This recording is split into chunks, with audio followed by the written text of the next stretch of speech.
Hi guys! So today I thought I would do a product review of the Tim Holtz media glass. I haven't done a review of a product in a while. I am not being paid to endorse this, to give a review. This is just my personal opinion of it. I just recently received it in the mail a couple days, so I haven't had a long time to play with it.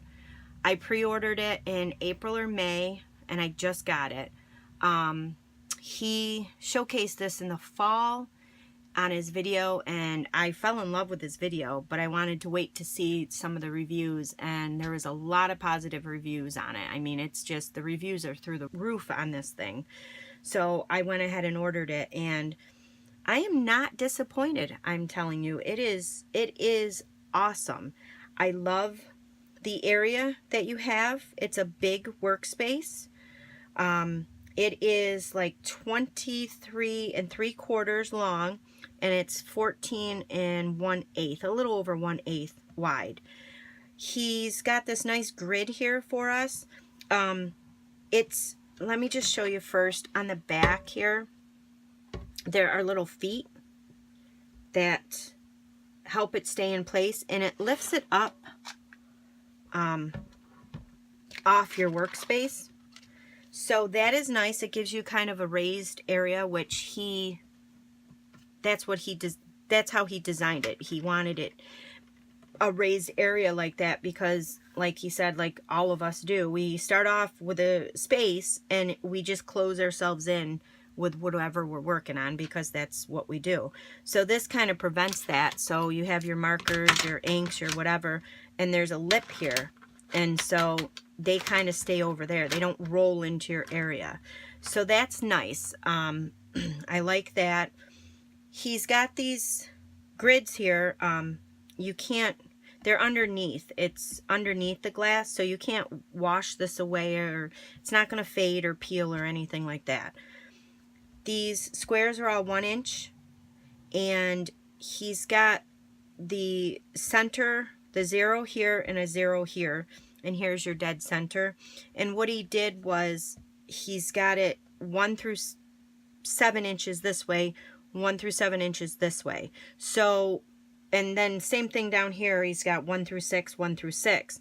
So if you want to find the center of something, you're working on something and you want to find the middle, you just line up your paper and you just make sure these two sides are exactly the same. So for this piece of paper, it would be like 2.5. Yeah, so it's 2.5.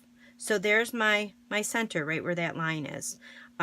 Same thing, you can do it here if you want to find the dead center. So that's kind of cool.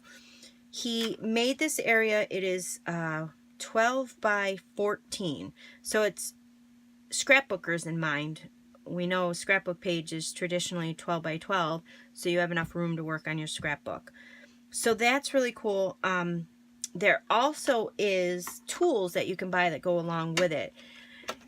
They are extra. I think they're $17 or $18, and you get 2 tools. So you get this scraper, which is great. It's got the little notch in there for your finger, so that makes it nice to rest on. He has said that this scraper is special with glass pieces built into it, so the edge will never break down. It'll always be straight. I don't know. I've only had it for a couple of days, so I don't know about that. It feels heavy, but it's not uncomfortably heavy. I have used it to varnish some of my cards when I was making my cards, and I like the way it works. It works very nicely. I like the comfort that you have in here. This also, he said, is good for when you have media and stuff that dries, like if you're working with paints or you're working with glues and it dries, you leave it set or whatever, you can just use your scraper to scrape that up. So that comes with it. And also this ruler without the ruler markings on it, clear ruler, it has a little lip to it, and that hangs on to the edge of the glass. So you can move this around, you know, you can draw your straight lines. You can also hook it to this end, you know, line up your stamps if you're stamping up something. This has two different sides. This one has like a tapered side, which is more for writing, lining up your stamps. This is a straight side, and it has metal in the center, built right in. This is for cutting. So if you want to, you know, take your straight X-Acto knife, your rotary cutter, whatever you want to do, and cut down here, that's what this side is for. He said this is tempered glass, and it won't scratch. You don't have to worry about scratches with it. When I had mine shipped to me, there is a little scratch in here. It's not a big deal to me. It is a little scratch. I'm not going to return it because I don't know how long it would take for me to get one back. So I don't know if I'm gonna actually cut on this. I'm a little nervous to do that, but he said that you can do it without scratching. My main purpose for buying this was to work with my inks and my the brushos and different mediums like that, the embossing powders and stuff. So that's mainly why I wanted this. Along with this, you get the glass media mat here. You also get this craft sheet that comes with it. It's got silicone on the back so it won't slide around wherever you put it. And then the front is like, it has like grooves in it. So this is meant to stick over here for your messy portion. This is more your dry. With this, he states no alcohol inks on the mat because it will stain the mat because of the grooves in there. So I have not used any alcohol inks in my mat, and my mat is stained. I used the Stampin' Up! Classic ink pads, the water-based pads, which are supposed to wash right off, and it has stained it. He has said to use, you can use hand sanitizer to get off permanent ink. If you use permanent ink on this or on your glass, you can use hand sanitizer or alcohol wipes. I tried that on here. I tried the soapy water because he said that you can also clean it with soapy water. It's not, this isn't coming off. It's in the grooves of the fabric in here. There's some kind of like fabric on this. So this is, I use Lovely lipstick, and it is a water-based dye ink, which should wash right off. So I'm not too keen on this. I like this. This is the glass palette here. I mean, I'll keep this obviously and use it on stuff, but I don't think I'm going to use a lot of, I might use my glues and stuff on this. If I'm using inks here, this might just be for my glues and maybe some embossing or whatever. But underneath, so this is where this lies. Underneath that is this palette here that he created, and it's almost like it's lit up because it's got the white underneath and it glows. I mean, it's really, really bright here. And this is nice because you've got the little squares here, and he created for the ink spots. So I subscribe to Paper Pumpkin, which I love, and in Paper Pumpkin every month you get a little ink spot. So I collect these, and these fit perfectly on these squares. So you can just stick your ink down, and you can do multiple colors of your inks. So this is nice because I do a lot of coloring with my inks. So this is nice. You have a little palette to color from. You can use just, you know, your aqua painter with this. You could use your the blender pens with it. You know, there's lots of things. You could spritz water on there and get a different effect. So that is nice. If you don't have the ink blots like that, you know, I always, when I do my coloring in my videos, squeeze. I always squeeze in the center, and that's how you get it. This here, I will just take my ink pad now, and if I don't have the ink spot on it, you can just, you know, hit the end and just give yourself a little if you need it, or, you know, put the whole blot down if you're going to do a lot of coloring. So you're gonna have a nice work area. You know, they're not gonna dry right up. So that's nice. You can also put them on here, and use your mediums this way.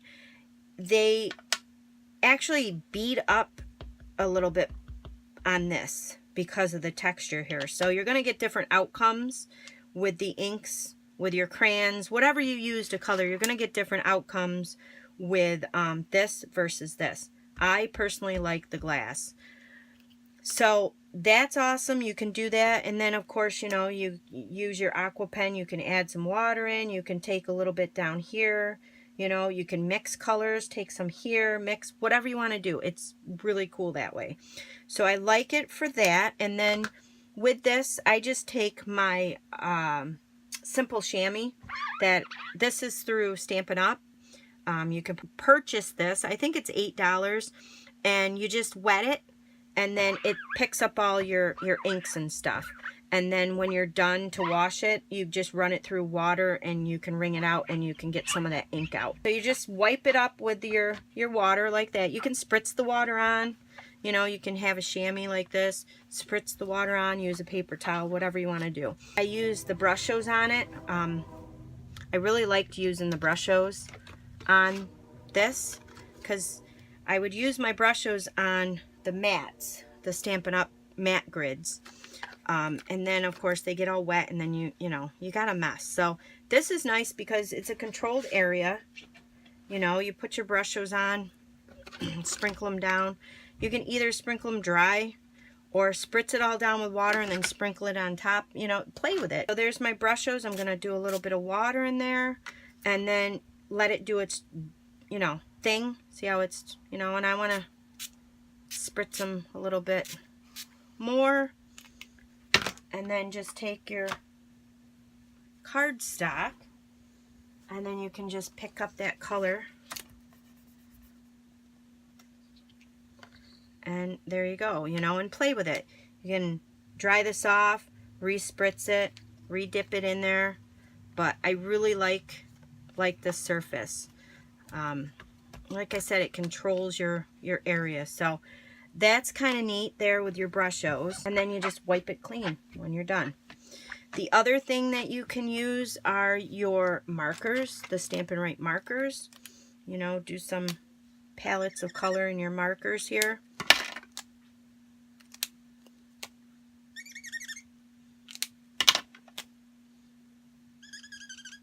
And then you can use your blender pens, you can use the aqua painters, you can spritz them. And then you can take your paper, and then you get a nice little subtle look there. So your watercolor papers, you know, you can use that. This is just cardstock. I'm just doing this as an example to show you guys the different things you can do. You know, you can use your glue on here. If you want to put a pile of glue on here, you're working with whatever you're working with. I mean, this area is awesome for that. So I really, really, really love this. The size compared to a Stampin' Up grid, because that's what I always use. You can see that it's bigger. This is probably how I will tape my videos, because I can't tape it on this mat because of that glare. But there's a good 6 to 7 inches lengthwise, and then there's 2 inches off the top here from your Stampin' Up grid paper. So that's how much bigger it is. So you really have to have an area for this. So I really like it. If I find anything else on here that I'm not too crazy about, I will let you guys know. But as of now and as of in the future, it looks like I'm going to be using this a lot, and I highly recommend this. So I'm going to leave the link to the Tim Holtz video in my video on his review of the product, and you know what you can do with it, because he goes into more depth with different medias. I don't play with a lot of the medias, the paints and stuff.